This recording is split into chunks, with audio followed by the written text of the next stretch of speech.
की स्टार्टिंग में मैं आपको कुछ कैरेक्टर से इंट्रोड्यूस करा देता हूँ। एक कपल देव और पलक जो अपनी वर्जिनिटी को तोड़ने के लिए बहुत बेसब्र है, और नागेश्वर राव जो अपने फ्लैट में अकेले रहते हैं और इस कोरोना काल में प्रिकॉशंस में बहुत ध्यान रखते हैं। नेक्स्ट एक वर्कर माधव और उसकी फैमिली। माधव ठेला लगाता है और उसकी वाइफ फूलमती नागेश्वर राव के फ्लैट में मेड का काम करती है। और एक प्रोस्टिट्यूट मेहरुनिसा जो अपने गांव से कहकर आई थी कि वो एक हॉस्पिटल में जॉब करेगी, पर मुंबई की भागदौड़ में वो यहाँ पर एक प्रोस्टिट्यूट बनकर रह गई थी। अब नेक्स्ट सीन में मेहरू अपनी फ्रेंड के साथ बस में कहीं जा रही होती है, तभी उसके पीछे खड़ा हुआ एक बूढ़ा आदमी उसके बम पर हाथ मारकर नीचे उतर जाता है। यह देखकर मेहरू उसके पीछे जाती है और उससे पूछती है कि उसने उसके बम पर हाथ क्यों मारा। यह सुनकर बुड्ढा डर की वजह से वहाँ से भाग जाता है। उधर नागेश्वर अपनी बेटी के बच्चे के लिए कपड़े ले रहे होते हैं, क्योंकि रिसेंटली में उनकी बेटी प्रेग्नेंट थी और कुछ दिन बाद वो उससे मिलने के लिए हैदराबाद जाने वाले थे। तभी वहाँ पर उन्हें मिस्टर घोसला मिल जाते हैं जो नागेश्वर से कहते हैं कि कोरोना वोरोना कुछ भी नहीं होता है, ये तो बस चाइना वाले कुछ भी खा लेते हैं, इसलिए उनके देश में बीमारी फैलती रहती है। दरअसल वो कोई भी प्रिकॉशंस यूज नहीं करते थे, यहाँ तक कि वो मास्क का यूज भी नहीं करते थे। उन्हें ये सब बस एक अफवाह लगती थी। अब नेक्स्ट सीन में हम देव और पलक को देख पाते हैं जो बीच एरिया में एक दूसरे को किस कर रहे होते हैं। वो दोनों अभी तक वर्जिन थे और अब वो अपनी वर्जिनिटी को तोड़ना चाहते थे, इसलिए देव प्लान बनाता है कि नेक्स्ट वीक उसके अंकल आउट ऑफ सिटी जा रहे हैं और तब वो ही उनके फ्लैट को यूज करेगा, इसीलिए वो उसी फ्लैट पर आ जाए। वहाँ पर वो दोनों इंटीमेट होकर अपनी इस वर्जिनिटी को तोड़ लेंगे। उधर माधव और उसकी वाइफ मार्केट में होते हैं, जहाँ पर फूलमती अपनी चप्पल को सिलवाने के लिए आई हुई होती है, पर शॉपकीपर उसे कम पैसे में एक न्यू चप्पल लेने के लिए कहता है, क्योंकि उसकी पुरानी चप्पल सिल कर मौत के करीब पहुंच चुकी थी। इसीलिए माधव के कहने पर वो 70 रुपए में वो न्यू चप्पल ले लेती है। यहाँ पर हमें पता चलता है कि माधव अपनी गरीबी में किस तरह से इन हालातों से गुजर रहा था। दूसरी तरफ एक बंदा गबरू मेहरू के साथ सेक्स कर रहा होता है और वो उसी सेक्स करने के पैसे भी नहीं देता था। दरअसल गबरू मेहरू के गांव का ही था और उसे पता था कि वो अपनी माँ से झूठ बोलकर यहाँ पर लोगों को अलग ही सर्विस दे रही है, और इसी बात को छुपाने के लिए वो हर टाइम मेहरू को ब्लैकमेल करके उसकी बजाता रहता था। अब नेक्स्ट सीन में नागेश्वर फूलमती से काम पर आने के लिए मना कर देते हैं, क्योंकि सोसाइटी वालों ने इस कोरोना के डर से बाहर के किसी भी पर्सन को घर में लाने से मना कर दिया था। पर फूलमती का घर का खर्चा ही यहाँ पर काम करने वाले पैसे से चलता था, इसलिए वो थोड़ा परेशान हो जाती है। इस पर नागेश्वर उसे 2 मंथ की एडवांस सैलरी दे देते हैं। और उधर माधव का ठेला भी चल नहीं रहा होता है, क्योंकि इस कोरोना की वजह से लोगों ने बाहर का खाना अवॉइड कर दिया था।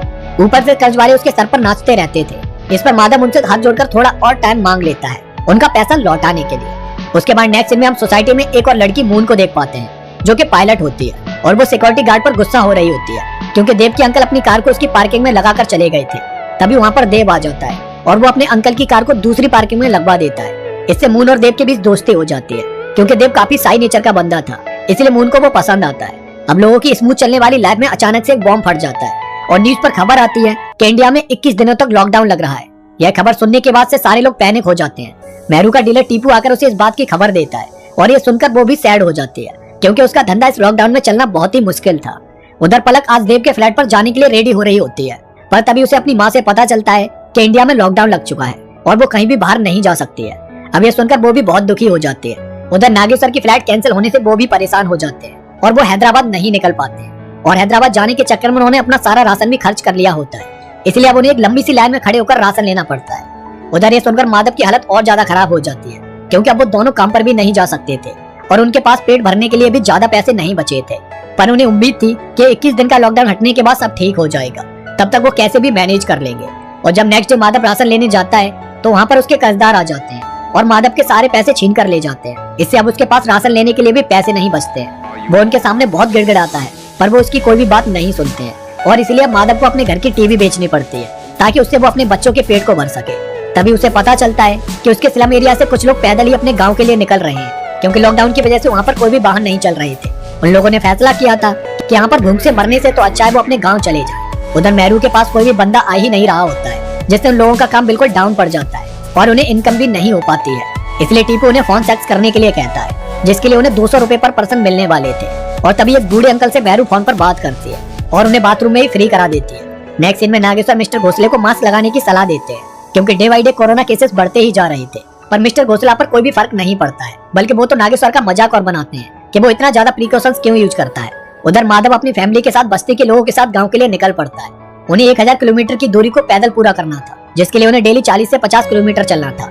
ऊपर से हर जगह पुलिस लगी हुई थी, इसलिए वो लोग छुपते छुपाते वहाँ से निकलने लगते हैं। दूसरी तरफ मेहरू नए नए तरीकों से फोन पर ही लोगों को खुश करने लगती है, जिससे उसे थोड़ी बहुत इस कोरोना टाइम में इनकम होने लगती है, क्योंकि उसे अपनी माँ के लिए भी डेली पैसे भेजने पड़ते थे।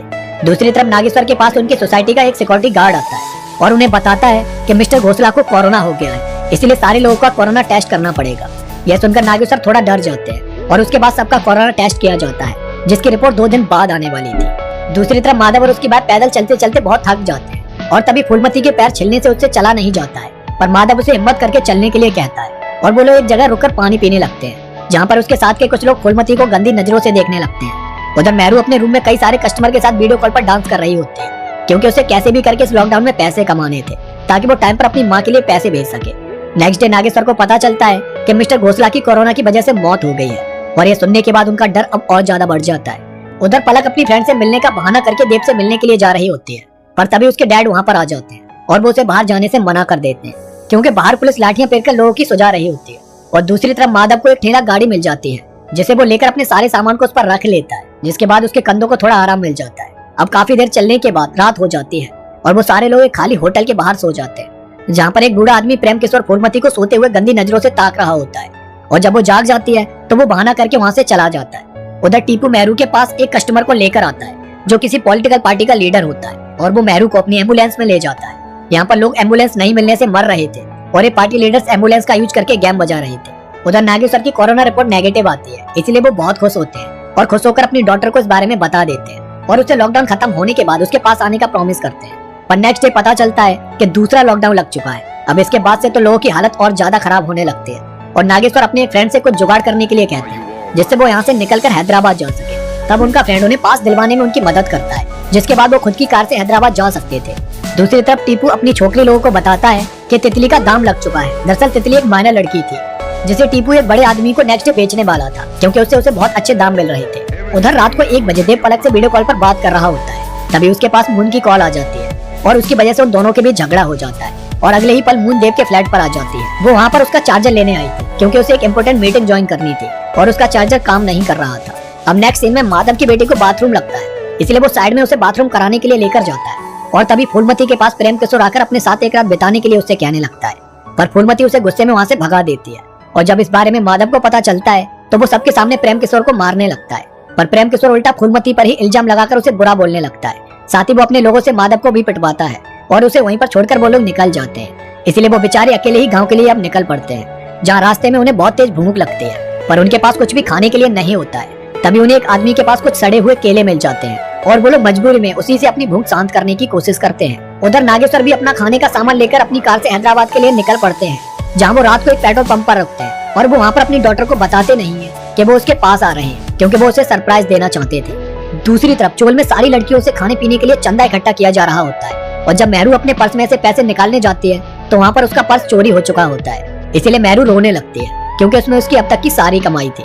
उधर देव मून के फ्लैट पर पार्टी के लिए जाता है, जहाँ पर वो दोनों साथ में वाइन पीते हैं और डांस करने लगते हैं और उसी में वो दोनों एक दूसरे के साथ इतना खो जाते हैं कि एक दूसरे को किस करने लगते हैं। पर तभी देव को ये सब गलत लगता है और वो वहाँ से अपने रूम पर आ जाता है। दूसरी तरफ रात को तितली चोल से अपना सामान लेकर भागने वाली होती है, तभी मेहरू उसे देख लेती है और उसके पास मेहरू का पर्स भी होता है। दरअसल वो नहीं चाहती थी कि उसे बेचा जाए और वो मेहरू की तरह वहाँ पर रहकर प्रोस्टिट्यूट का काम करे, इसलिए मेहरू उसे अपने गाँव भेजने का फैसला लेती है। और नेक्स्ट डे गबरू के साथ वो उसे छुपके से गाँव भेज देती है, ताकि वो वहाँ पर इस गंदगी से दूर रह सके।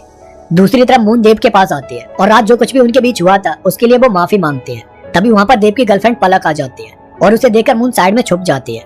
उसके बाद जैसे ही देव गेट ओपन करता है, पलक उसे लेकर बेडरूम में चली जाती है और फिर फाइनली वो दोनों अपनी वर्जिनिटी को तोड़कर परम आनंद की प्राप्ति करते हैं। उधर काफी देर चलने के बाद माधव और उसकी फैमिली को भूख लगने लगती है और माधव उसके लिए कुछ खाना ढूंढने जाता है और थोड़ी देर बाद वो बहुत सारा खाना लेकर लौटता है। इस पर फूलमती उससे पूछती है कि उसे इतना सारा खाना कहाँ से मिला। तब माधव रोते हुए उसे बताता है कि जब वो खाना लेने गया था तो उसने एक आदमी को कार से जाते हुए देखा था और वो आदमी और कोई नहीं नागेश्वर ही थे। माधव ने उन्हें रोकने की कोशिश की और जब वो नहीं रुके तो उसने एक पत्थर उठाकर उनकी कार के शीशे पर दे मारा, जिससे उनकी कार डिसबैलेंस हो गई और उनका एक्सीडेंट हो गया। डर की वजह से माधव उनका खाना लेकर भाग आया। यह सुनकर फूलमती उससे गुस्सा हो जाती है और कुछ भी नहीं खाती है। उधर एक्सीडेंट स्पॉट पर एम्बुलेंस पहुंच जाती है और नागेश्वर को बचा लिया जाता है और तभी माधव को एक ट्रक मिल जाता है, जिसमें वो पैसे देकर अपने गांव तक का सफर पूरा करते हैं। ये पैसे उसने नागेश्वर से ही चुराए थे और इसी के साथ इस मूवी की भी एंडिंग हो जाती है। तो दोस्तों, आपको ये मूवी कैसी लगी कमेंट करके जरूर बताना। उस लॉकडाउन के टाइम लोगों ने इससे भी कहीं ज्यादा परेशानियों का सामना किया था, जो शायद शब्दों में बयां कर पाना बहुत ही मुश्किल होगा। वो टाइम सभी के लिए बहुत ही क्रिटिकल टाइम था। आप भी अपने एक्सपीरियंस हमें कमेंट में बता सकते हैं। साथ ही चैनल को सब्सक्राइब करके वीडियो को लाइक भी कर सकते हैं। तो इसी के साथ मिलते हैं नेक्स्ट वीडियो में एक और सस्पेंस थ्रिलर मूवी के साथ। तब तक के लिए जय हिंद।